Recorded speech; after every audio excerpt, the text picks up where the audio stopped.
expansion buses and cards.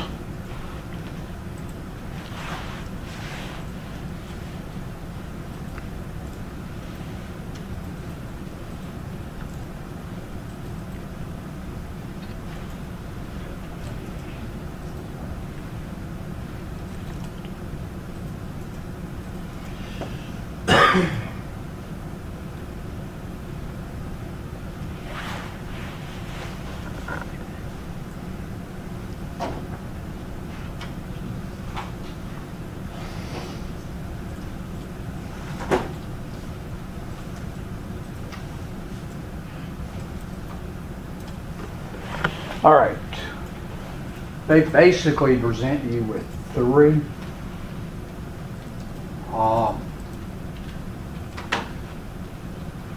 And then they mention a couple of legacy, that type thing down there at the bottom.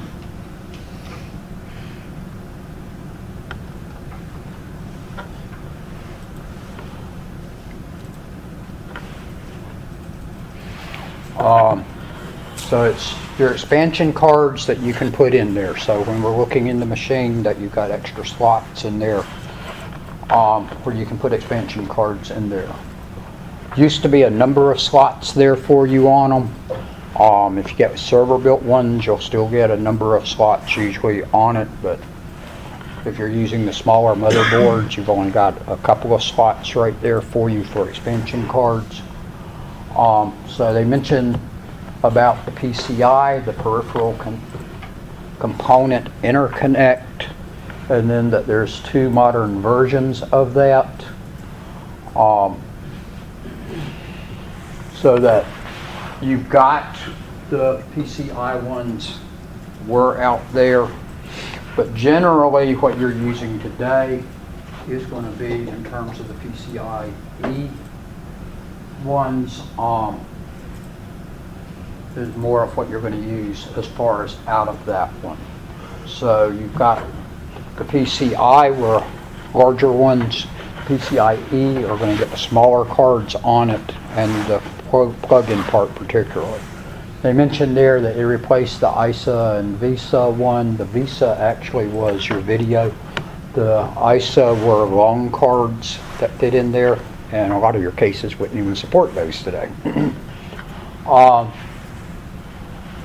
But with PCIe, it is actually a combination of cards there on you, so that they've got different ones on it, and what their transmission rates are, the protocol version and their transmission rate, so that you've got a 1, a 2, a 3, a 4, and that they get faster speeds in terms of that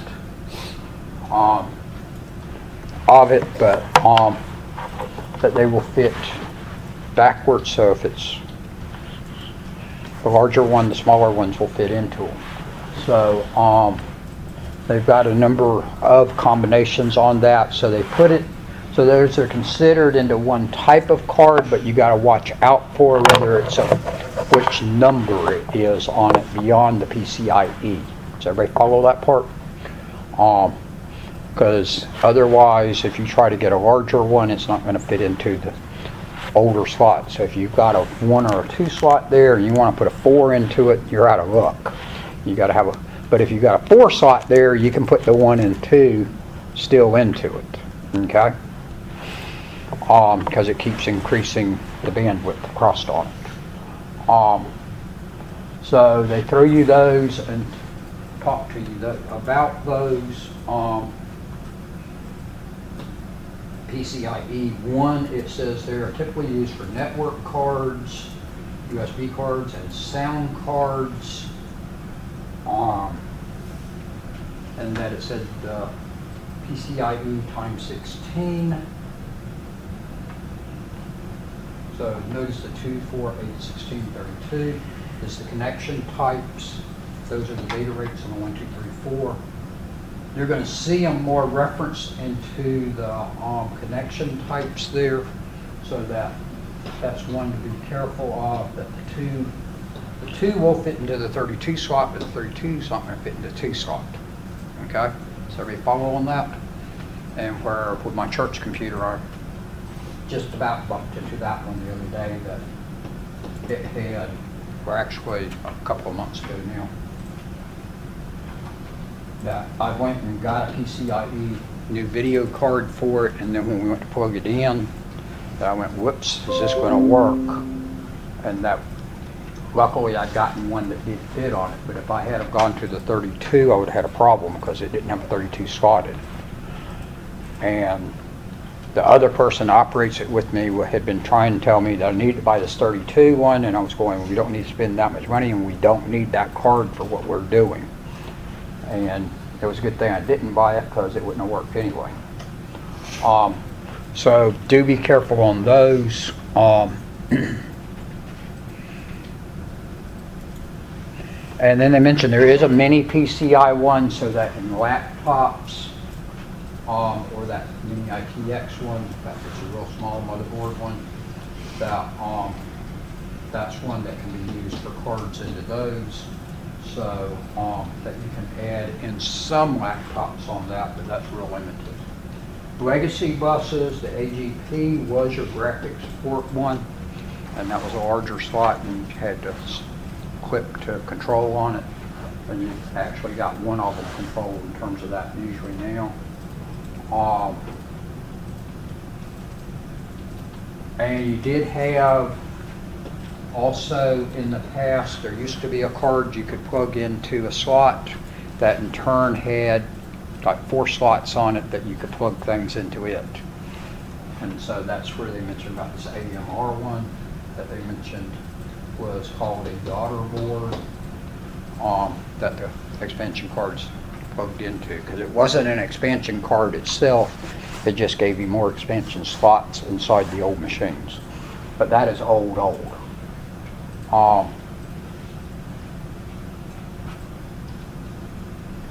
And that one did the same type thing for you also.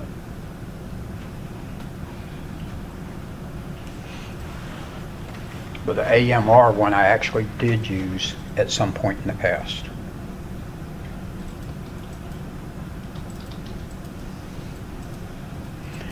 Then they talk about video cards. Well, they're really talking more than video cards. So they talk about that there's dedicated video cards, that you can put a video card into your machine, or you can have integrated graphics on it. But the integrated ones are not going to be as powerful as the dedicated video card. So if you're wanting stronger graphics on your machine, you're going to need the dedicated one. The other part is usually with the dedicated video card, you can go to the 2-monitor approach easily off that, because they usually have multiple ports off there, and so you can plug in both ports like we're using the DVI in here. And if we wanted a dual monitor on y'all's machine, just like I got in my office, which is the same machine as y'all got in here, then we just plug the other one, the SVGA one, and put the monitor on that one, and then we're able to use the dual monitor. So the VGA is the blue connector back there that is the 15-pin connector. It is a female plug on the machine. It's a male plug coming from the monitor into it, as opposed to if you've got a serial port still on your machine, that it's the opposite on it, that it's also on that. But this one is a 3-row plug, where the other is a 2-row plug. It's the only one you've got with 3 rows of pins. So, and that's the one that you've used for the longest time. It's still in use now. However, in most cases, you're moving towards using one of the, that with your LCD and LED monitors, it knows we'll use these, but it will actually, usually with them, you've got the capability to use the SVGA also. Except you're going to get higher quality if you'll use one of the others. DVI is where you're going to normally plug it into your machines. That's what you've got on the machine sitting in front of y'all. and that we got sitting up here, which is that white plug we got sitting here. I would unplug that, but then we lose all the stuff we got right at the moment. So, and it's a squarer plug and it only goes in one way, but it's got a notch on one end of it that will plug in on it. But that'll be high quality. HDMI, not going to usually use that one as far as coming from the PC, but as far as if you're using for a TV type approach on it, and the TVs will use on that one. So you've got that. There are adapters that will switch you from the DVI to SVGA. So you can get an adapter to do off that if you need to. Quality is usually a big concern on your video card, and the reason for getting a separate video card is you want better than the SVGA, which is what's the built-in. If you've got it built in on the motherboard, it is going to be SVGA. If you're going to do better than that, you're going to have to go with an external card. Resolution, number of pixels displayed on the screen. The bigger the number, the better the resolution, because you've got whatever that number is the number of dots across and up and down the screen. So the card is going to be rated on what's its maximum that it puts out on it, and that you'll go into Windows and you can set it to tell it which setting of how much to pump out at the monitor. The monitor's only going to be able to control up to a certain resolution. So, but it gets it much better quality because you're putting more dots in the same amount of space. And that obviously increases your quality on it. Refresh rate is how many times per second that it draws a frame. They're measured in hertz. And their suggestion there is that your refresh rate be between 75 and 85. You just have to check your monitor and your video card on what it can handle on that, of what the monitor is actually handling on the refresh rate. I think 60 hertz, I think. I think 60 hertz, I think. So, if it is slower, it's going to get harder on your eyes, but yet I think I'm with Michael on it that there's a good bit of stuff out there using 60. Okay? Let's see what it's, I think we can get to it on. I think we can get to it on here. I'm always scared to say we can.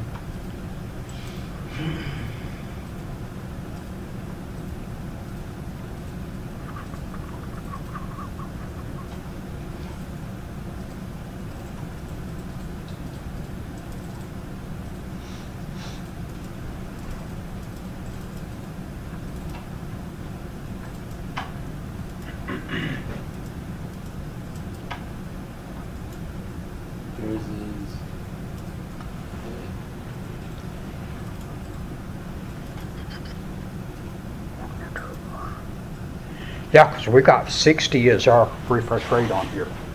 So, where they're saying that less than 70 gives eye strain, most of the time almost I'm seeing them as 60. 60 is bad, is the worst, it's like updated, right? Because it's, how often does it repeat what's on the screen, keeping it fresh and changing on the screen? Lower or higher? So higher is better.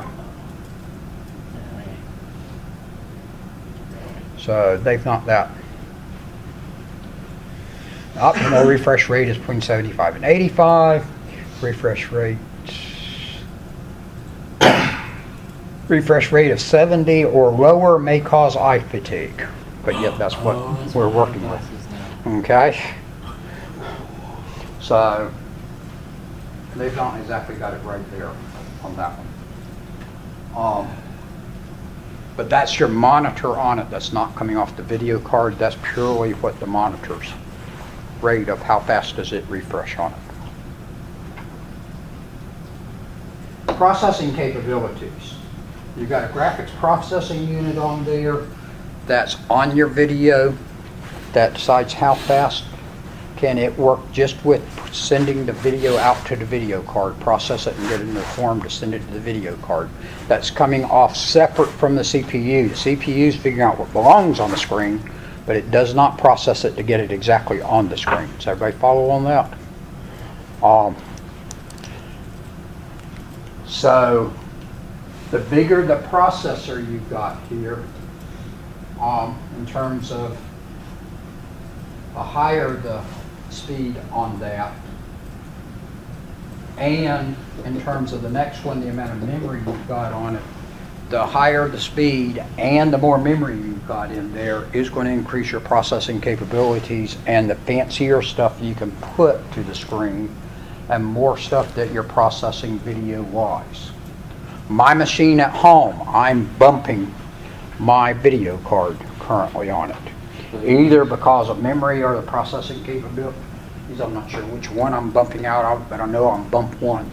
If I run Photoshop and Microsoft Movie Maker at the same time, which I'm needing to, because I got to run Movie Maker to get y'all's lectures out there in video format, that I'm using Movie Maker to do that.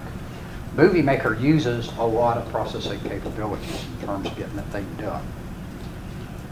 My machine, and if I start up or I'm running Photoshop at the same time, and that takes like an hour to change over y'all's lectures from audio into video, I'm not going to sit there and not be doing anything else. And one of the things that I'm needing to work always a lot on is working with pictures that I've taken. And if I've got Photoshop going at the same time, it sets the thing off beeping at me continuously that I'm maxing it out and that it's not fully happy with me. I've got another video card actually sitting there that didn't work right in the church computer when we had, and that we put that other one in I was talking about just a minute ago. I've still got the other one that didn't work right, and I'm intending to put in my machine and see if it will work in my machine. I don't know if it's a bad video card. It was passed. It couldn't be returned the way they bought it because they bought it off Amazon in some way, and it couldn't be returned, and so I'm going to try it in my machine and see if it was just a case of it wouldn't work in that machine correctly. Sometimes that's the case. And see if it will take care of my problems on it. So memory on your video card can range anywhere, as it notes here, from 512 megabytes to 16 gigabytes, and actually I think that number is bigger than that now. So I think I've seen at least 32 out there. And then they're using the same types of memory we talked about in terms of memory already. Okay? But it's video memory we're talking now, not general memory. It's dedicated memory. Same thing with the processor. The GPU is just like the CPU, except it's only working with video stuff. Does everybody follow on that? Guess what? That also makes a difference on your regular CPU. You've pulled part of the work off of the CPU that used to be the CPU's work. The CPU used to also have to do the GPU part of it. But if you've got that separate video card there, you're pulling the video processing off, and you're actually freeing your processor, your CPU, to work on the other stuff and do more work on that, and just let that dedicated device handle it. Questions on that?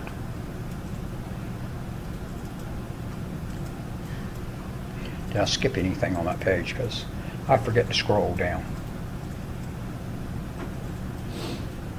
Bus type, we already talked about that. Could be multiple GPUs on it. HDMI, again, they're designed to handle both video and audio carrying through, where the others we're just looking at video. The video and come out with audio. DirectX is just a program interface, application program interface to go with your programs to get some better rendering of graphics and stuff for you.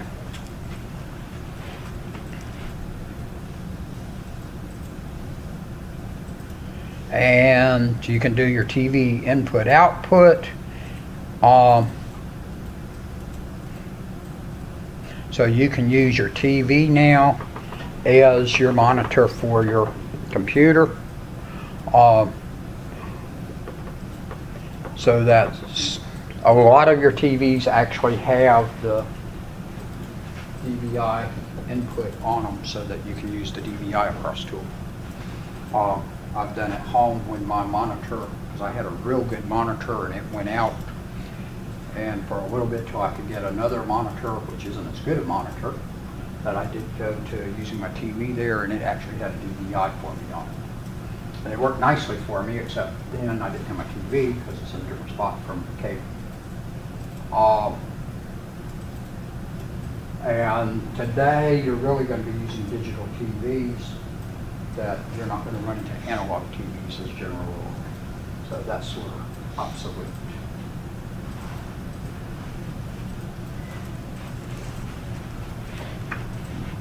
That's where we're a changing world out there.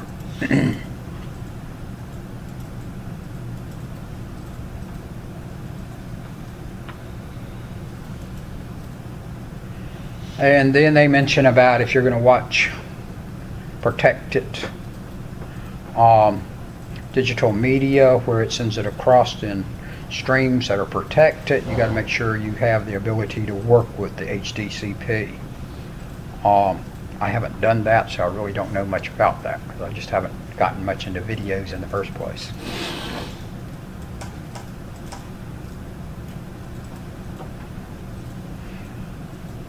And then they go through about how to install your card. You've already done that because y'all put one in back into the machines back there and it worked for you afterwards, so you know how to install it, and obviously you could replace them.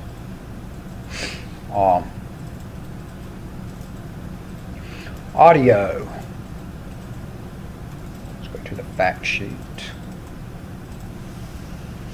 Sound cards.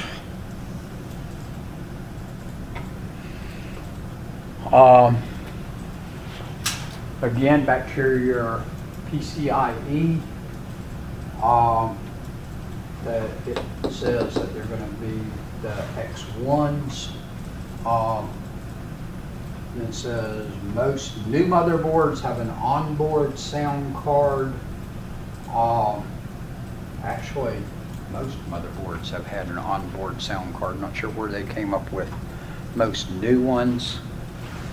Your older machines had sound cards built into the motherboard also. Not the best sound, but it was there.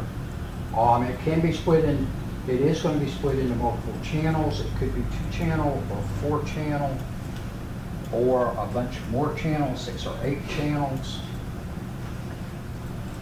So that you can just have the stereo, the quadraphonic, or go on to even more speakers around your room that are being set up correctly. So you've got the number of channels you need. You can get cards to support you in terms of that.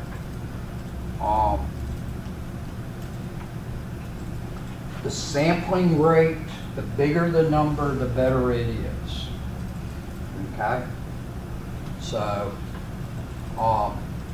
kilohertz measured in, but the bigger the rate you've got on that, the better you're going to do, so that if you get 44 kilohertz, it's CD quality, which is giving you pretty good. 8 kilohertz is obviously not real good when it's telephone quality. So if you were just doing voice recording, that might work fine for you, but if you're doing more, you're going to need much higher. Radio quality finds us 22, but CD is 44, so if I'm recording sound, I'm normally doing 44 or higher. 48 would give you the digital qualities. 96 gives you DVD audio, so that's even a higher quality. But once you get above 44, unless you've got a trained ear there, you may not really hear the difference in them.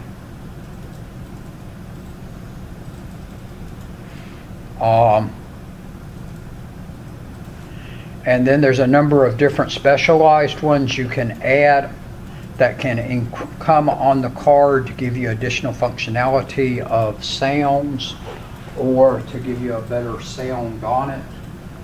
Direct Sound 3D allows you to play the audio in surround sound, which gets us back to that 8-channel sound. Dolby is one that fixes the frequency to make it sound better when it comes out. It was one that was used heavily in terms of FM and stuff to increase the quality on that.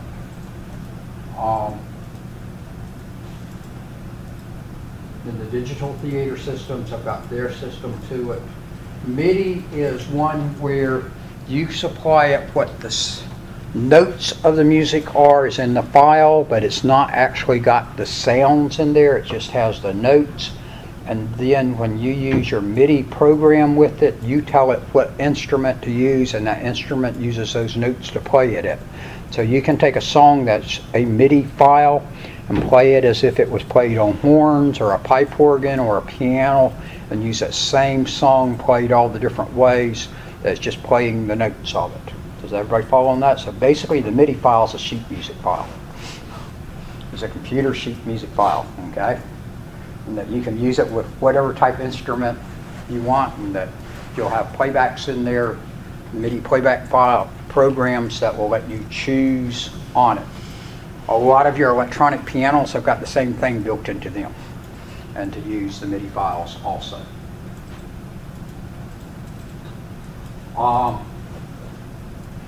Then you've got jacks on the back of it for you to plug into.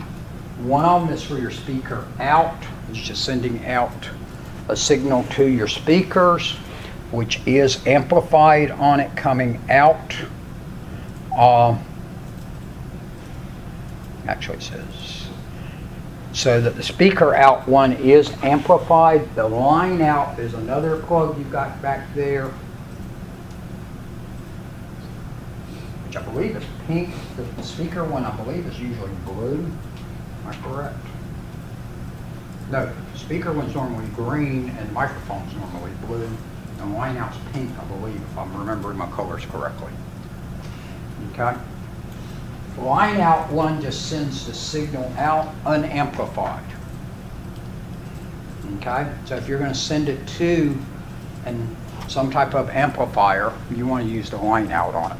If you're recording whatever it is and you're sending it to the recorder, send it out on line out, and that it's sending it just on a steady amount of exactly what it was off of whatever. You've also got a line in that you may well have on there too. The line in is for your other devices to plug into, so that if you have a separate CD player, it says there are musical instruments, you can come in on the line in. Actually today, beyond what we've said right here, a lot of them will actually do all of this stuff through USB. And then there's a mic in one for it to come in that lets you do it on an amplification coming from the microphone.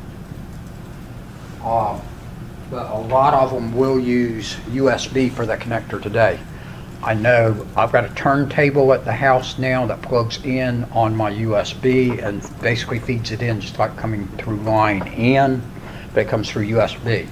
Likewise, I've got a cassette player that does the same thing, and I've also got headphones headphone and microphone that goes through USB to do all of that, and not you having to use those separate plugs back there.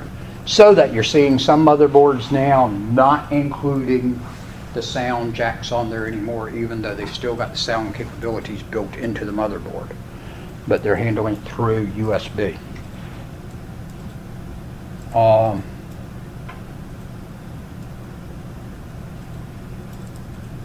And they note there that you could use FireWire to do that stuff through too, but they don't have any mention there about that you could do it through USB. They then talk about standard card drivers and software of the formats that you usually will save these things into. Let's say the MIDI one's not an audio file. Actually, it just contains the data to reproduce the sounds through a synthesizer. Okay, and so then you can put it out as whatever type sound you want it to be. WAV files is the Windows standard for audio file out there. And video, but those are not compressed and are going to be large. AIFF is Macintosh's one of the WAV, but AIFF will work on your PCs too. I haven't used AU, which is a Unix one. MP3 is an audio standard on that one. However, that is not a, it is still a proprietary standard out there, so anybody that's using, that creates, that has a program that creates MP3 files and stuff has to pay a license fee back to the company that did it. MP4, the same type approach on it, and that's back to where Windows 10 does not include your ability to play DVDs on it anymore, is that Microsoft decided not to pay the license fee on it because they're going that you're not watching DVDs anymore, because where are you watching instead nowadays? You're streaming it, okay? And so they don't even put the DVD drive into a lot of the machines anymore, and they're not including that in Windows 10. If you upgrade it to Windows 10, it did keep that capability for you from the previous version.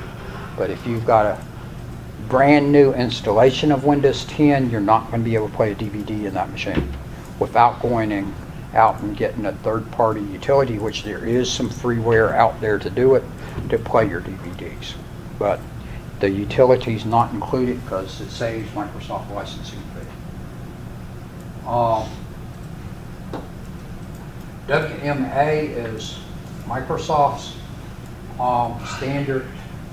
Was to compete with Real Audio. Not much Real Audio out there anymore, but Real Audio was really big there for a good while. Although everything's now moved over to MP3 once that became the standard. And MIDI, I told you about. Questions?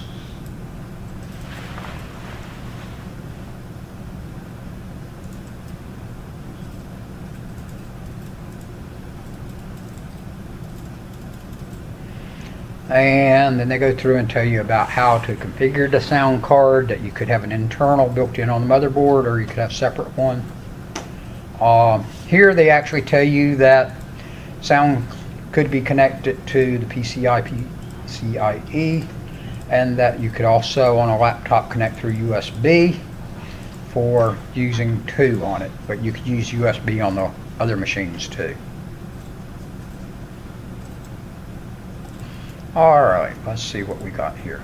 So the mini TRS ports is where what you've got is your standard sound little plug thing there. That's that long little narrow one that's illustrated right here. So that those plug in there. Pink is mic in, blue is line in, and then the green is line out.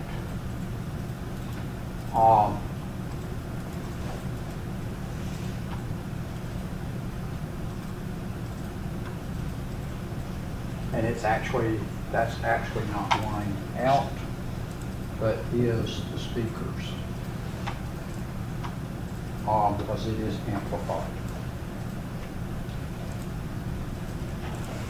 You will have coming off other devices quite often using the RCA plug, which is shown down there. Not usually on your sound cards, but it could be there. You may have to get an adapter to go to the TRS one up there at the top. The sound system at my church, it comes off an RCA, and that I've got an adapter there that then runs it into the line into my computer, and that it converts it. Firewire, they mentioned that one, but you just don't see Firewire used much. They really thought, when Firewire came out, they really thought that was going to be the direction, not USB, and USB took off instead. And now they have higher speed USB. That's pretty much killed Firewire. And then they mentioned the Toslink, but that one you're not going to see too much of. So I really haven't even seen it. And then the HDMI one down there, and that's actually what you're going to have for your video ports sitting there on your laptops usually now, and no longer the SVGA. And the SVGA one's going to gradually disappear on you and go to the HDMI. And so, and a lot of your projector systems are using HDMI on them now, and not SVGA, so that you get high quality. So that when I was using this weekend setting up for Kiwanis at their convention, that they had projector that used HDMI, and the projector had come with SVGA, but luckily they bought an HDMI cord also, because the laptop they were connecting to only used HDMI.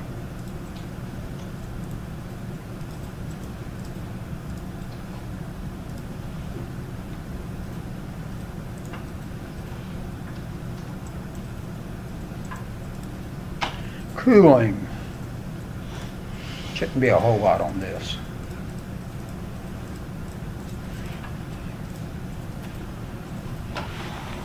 As you set up your fans in there, you're going to quite often at least have a fan on the back of the machine. You need to at least have one there.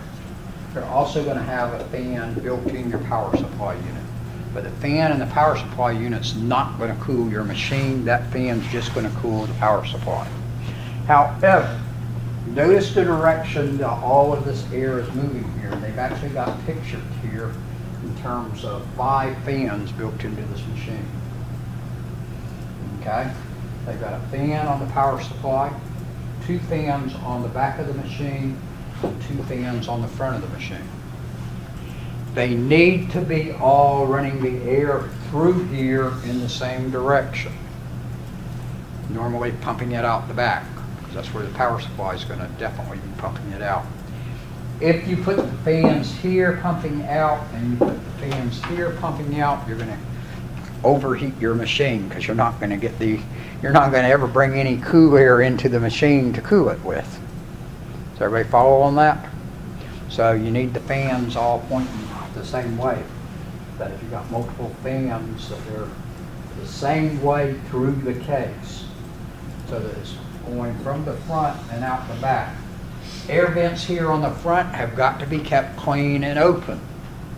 And if you will look at them on a lot of machines, a lot of times, that's one thing you can do when you're working on the machine, is clean those vents on the front of the machine so that it can get some air through there, because it will build dust up right there on it. Sometimes you'll also see these be filtered on these fans. You'll see a filter sitting on there, and you need to pull the filter off and clean it. The CPU may have its own fan sitting on there. That one's not blowing out generally, but it could be. It's actually just going to blow up off the CPU, but you may have a vent coming off of it, which I believe had on these machines back there. Yeah, we did.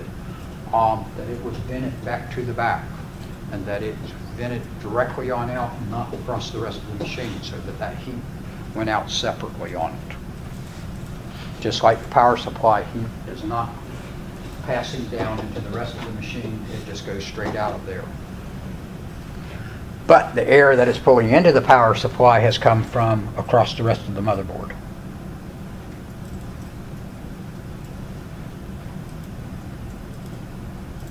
So you will have case fans on it. Generally, your cases are built about how it wants to pull that air across there on it. So sometimes opening the case does not do you a whole lot of progress. That then it's not pulling the air across, and so you don't get quite as well cooling on it. Sometimes it does cool it better. That will just depend. Heat sinks on CPUs is just where it's a multiple fin thing. It could be a whole bunch of separate little fins, or it could be little rows of them across there and not small separate fins. But what you've got there is a lot of surface area for the heat to be drawn off with. Is the reason for multiple fins on it, that it's more surface area to the whole thing. to draw the heat on out of there. Okay? Sort of like you get out of the shower. If you'll start off by drying off your head and your chest, it'll keep you from getting cold as quick as drying off your arms and legs, that there's not as much surface area on there and they don't get hit as much by the cold temperature on the water there on you. It's the same cooling principle. Could be active heat sinks or passive heat sinks, but active ones have fans that are a part of the heat sink and that's attached with it. Passive ones don't have a fan on it and it's purely the surface on it.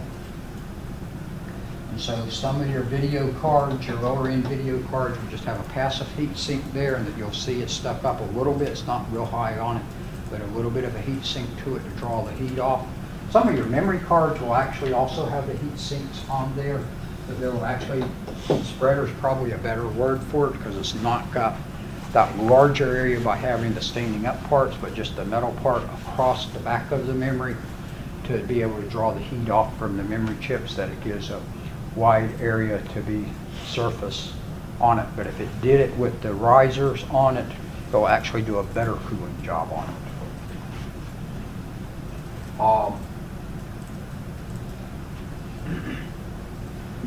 Active heat sinks are dependent on that fan on there drawing it off, and some of your video, your high-end video cards and other stuff will have the active heat sink where it's got a fan on it also to pull the heat off faster. They mentioned here on reliability, the passive one is always 100% reliable because there's nothing mechanical running on it, where the active one, it can dissipate the heat much faster than a passive, but it depends on that fan working. So it could have failure on it. But a passive one's not going to be able to fail, other than if you get too dirty on it too. But they don't usually get much dirt on them to them.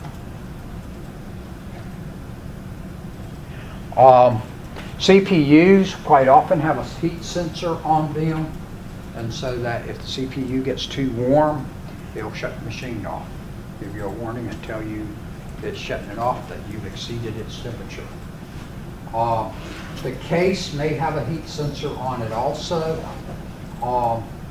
and it may also have a room temperature sensor that's connected to the motherboard but mounted on the case itself. But there could be a sensor located on the motherboard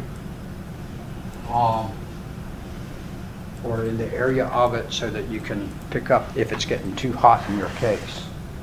Not really real reason for having a room temperature sensor on that, other than on servers where you don't ever go in that room. That may be a useful one, but probably ought to have a separate one on that. Those were all air cooling on it. You can also do liquid cooling, where it's got a tank of fluid that's sitting on the top of your computer that then runs the fluid down through it, which could be water or some other fluid, and that you've got tubes running along through it, along with cooling plates to do cooling on it. That's going to give you much better cooling on it. However, you're taking the risk on putting fluids inside your machine of, if any of those hoses break or whatever, the mess up it can cause to you in terms of liquids into your machine at that point. So I'm one that's real hesitant about wanting to use a liquid cooling system on it. The other part is, though, is that if you go back to machines from the 1950s and 60s, from 50 years ago or more, of those large computers, they were almost all liquid cooled. They were water cooled machines that they ran water pipes through the floor and ran up and ran water pipes literally through the machines to keep those machines cool. Back in the early 90s, I saw several of those machines still in use that were using that water cooling system to them. When I went to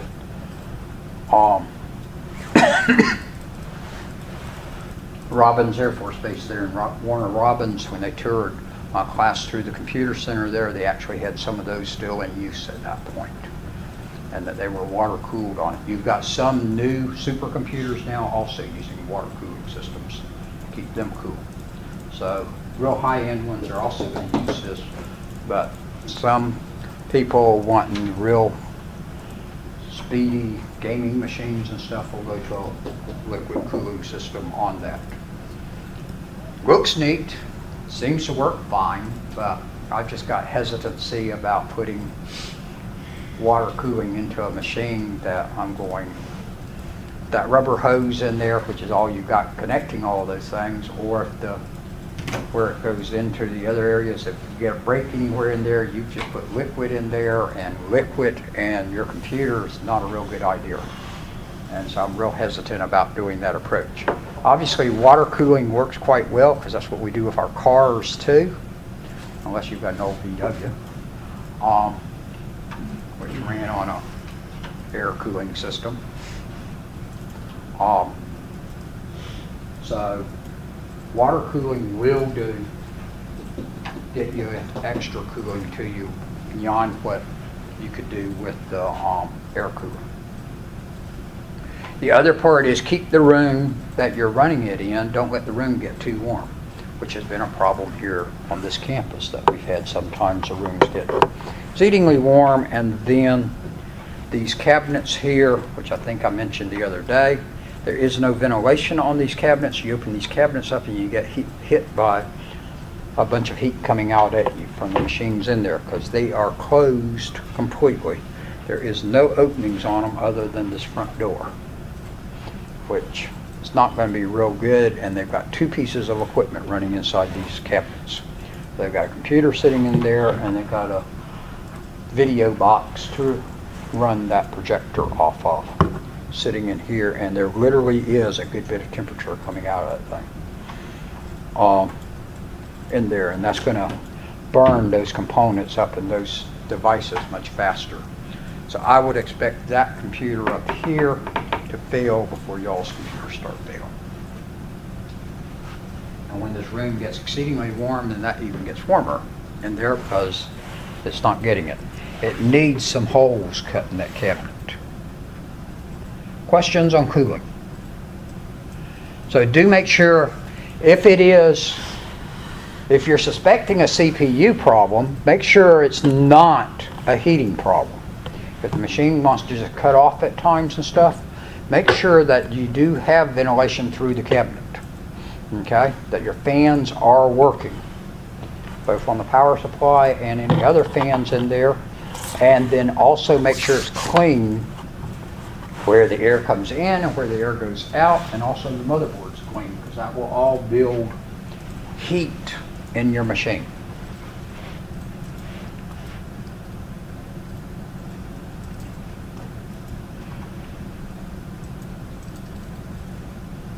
Peripheral devices. Let's see what else we got in this chapter.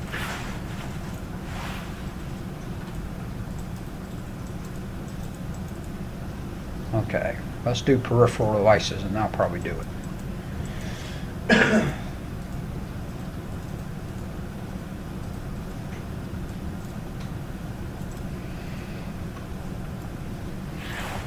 Devices that we're going to hook up on the outside of our machine that are going to do a bunch of different things, and they got a bunch of these down here.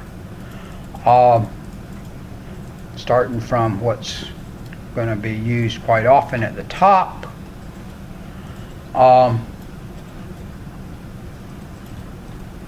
So that keyboard and mouse they mentioned right off to us.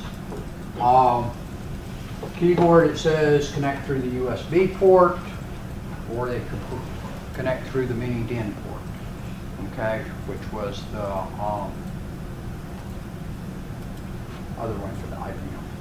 But most of them they're going to use the USB one, or they could be wireless.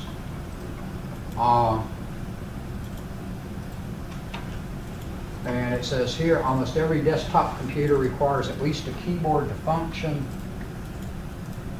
Now, keep in mind with Windows 10, you don't have to have a separate physical keyboard with it. It will actually put the keyboard on the screen for you, which I guess actually 7 and 8 could, but 10 does it even better.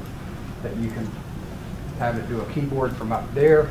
You can actually have your machine project the keyboard onto the desk in front of you, and then use that, and it will see where your moving your fingers around it and pick that up on there. So there's a variety of things you can do in terms of keyboard.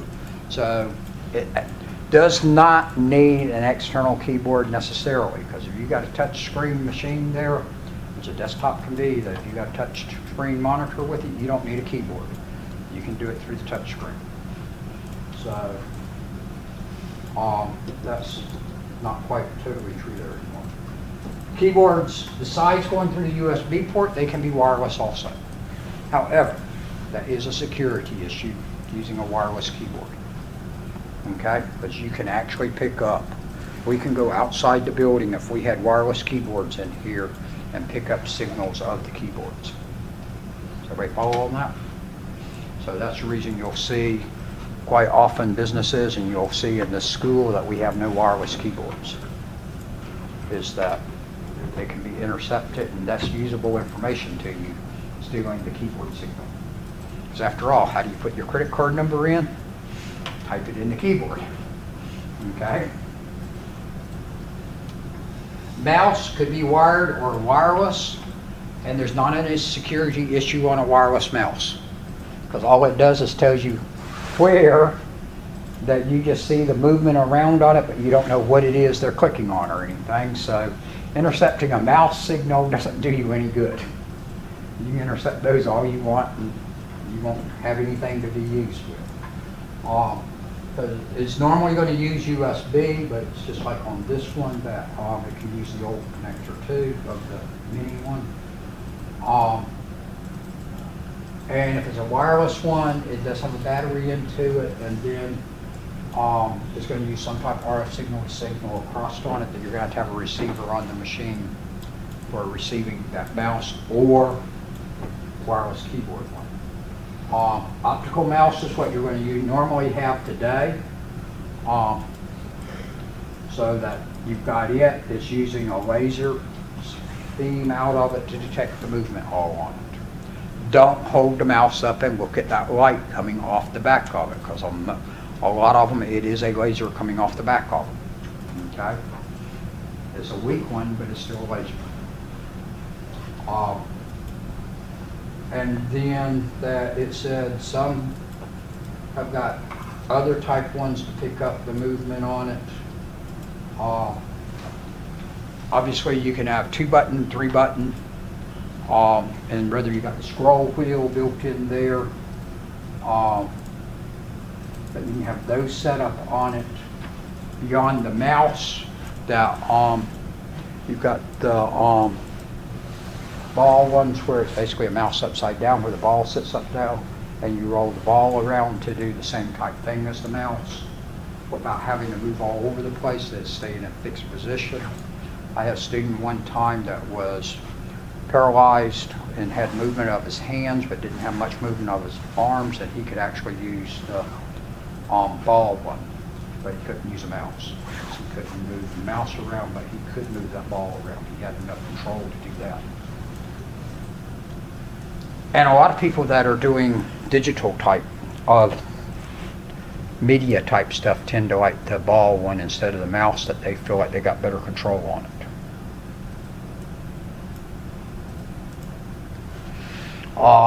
Digitizers, it mentions there's graphic tablets where you've got a stylus that you move around and do stuff with. Document scanners, that you've got scanners that'll scan documents, and you've got those with your printers almost all cases now. In a lot of cases that they've gotten so cheap, so you've got plenty of scanners out there to scan documents. 3D scanners, you can actually get scanners that will do a 3D scan to be used for 3D printers. However, those things are expensive. I think if I remember right, Mr. Spurlock and I priced it earlier this year for a lower end 3D scanner. It was going to cost us like $20,000. And we went, well, so much for that idea. The school wasn't going to approve us buying it, because we saw a neat looking one that was going to do basic, and that it would scan whatever object in, and then you could put it in a 3D printer and print that same object. I'm sure the prices of those are going to come down drastically, and they were using lasers to map that size out on it. It says there you can have ones that do physical contact, but if I was doing a 3D scanner, I think I want a laser one to do that type of approach on it. Game controllers, that'll do your handheld controllers and joysticks, and those are all used as game controllers. We talked about digitizers, the scanners up here, and then they come back and mention about scanners down here. So you can scan, besides scanning in documents, that you can scan lots of other stuff. And you can have dedicated scanners for different purposes. I've got a scanner at home that is a document scanner that is also scans slides. The document one's a scan photos with no problem, but it will scan slides too. It's actually got a light up in the top part that will shine the light down through the slides to get slides to scan for me, and that I've used. And then I had dedicated slide scanners that I went through, and after about 10,000 slides, they wore out. Motion sensors, that you've got those that you can have devices out there that detect motion that work to your computer. And actually, you got a motion sensor sitting here in this room that turns the heat on and the lights on for us. And if y'all all stay dead still for the next 5 minutes, we can let it turn off the heat and the lights. Those on the edge of the room, y'all can move on around and it won't affect it. I can sit at the desk up here, and in 8 to 10 minutes I have to get up and walk over here to turn the lights back on, because it turns the lights out on you. Touch pads, you got those on the laptops normally, where you got the little touch pad there. Now they're making into a single unit to cover both your buttons and your scroll bar, and moving all around as the mouse portion of it. Smart card readers, that you can have a smart card reader on there, and some of your laptops have got those on there now. That look for that. The biometric scanners, some of your laptops are coming with those now, so that it requires you to touch the biometric scanner, and it reads your fingerprint to decide whether or not it lets you into the machine. Phones also have that capability on some of them too, so that you can make the phone only work for you because it recognizes your fingerprint only, or whoever's fingerprint you allow on it. That's biometric. The other one is that with the biometric, what was commonly used originally, though we're doing fingerprint more now, was the retina, using your eye, that it would scan your eye and look at that and decide if it's you. Because actually, the retina is a much more defined one than the fingerprint, more unique than a fingerprint. That your retina has a signature to it that's more unique than your fingerprint is. Face scanners, you've got that also on some of your devices and stuff, and where it looks at your face and then looks at the picture it's got there and sees if it matches. Haven't seen a heartbeat one or mention of a heartbeat one before, but that doesn't surprise me, but I'm not sure how a heartbeat would work. Because if you just went out and ran 5 miles and came in to use the computer, your heartbeat's not going to quite match what it was if you'd just been sitting there and started to type on the computer. Barcode readers, that you've got readers to read the barcodes. Obviously, you got those plenty in businesses to take inventory, etc. You've got those sitting at the cash registers that are using barcode reader to check us out of the stores and to see what products it all is. And so we got lots of barcode readers out there, and that your smartphone will work as a barcode reader too, with the proper software. KVM switches.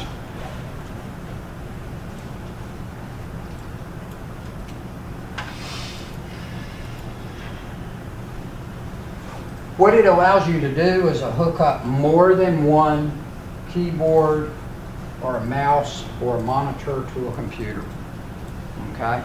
Or hook up the same monitor to 2 computers. Y'all follow on that? And that you flip the switch, or it can be electronic inside where it switches according to whichever one is active. That it'll support multiple computers with the same keyboard and mouse working off of them.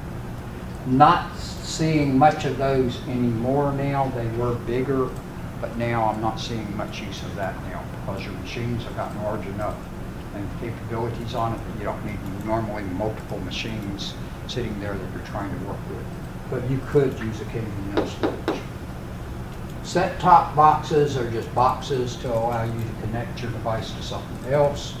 On the DVR they mentioned as a set-top box device. DVD, Blu-ray players, your satellite or cable converter box sitting there.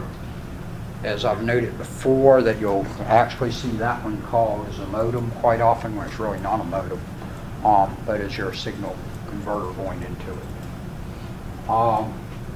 And then they throw in that you could use a smart TV with your machines too as a peripheral device, giving you the capability to do your TV and all that other on there. Questions on that? Because it's 10 after and we're supposed to go to 20 after, so we're close enough. And we won't touch on the other part where we're going to talk about USB and a couple of things off that we'll finish up on Wednesday. Because I will be here Wednesday. After my afternoon class gets out, I'll be gone. Because I will not be here Thursday. Those of you, and I think there may be one or two of you that are in the Cisco class with me. Because I've got a state meeting in Macon on Thursday, so I'll head down there Wednesday so I can be there 9 o'clock Thursday morning and not get up and not drive down there in the middle of the night. So you will not be here Wednesday? Wednesday I will be here. So we got class Wednesday. It's just Thursday and Friday I will not be at the school.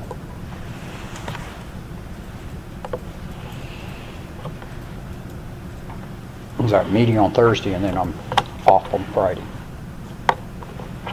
And I worked a full day yesterday helping students and working through my server class yesterday all day because there was about 2 or 3 students I was emailing back and forth to all afternoon and evening.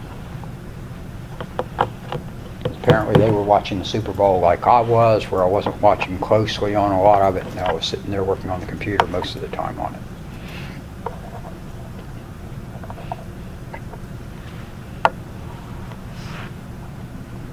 All right, but I did catch most of it. It's just is in and out on it. All right, then I will see y'all Wednesday.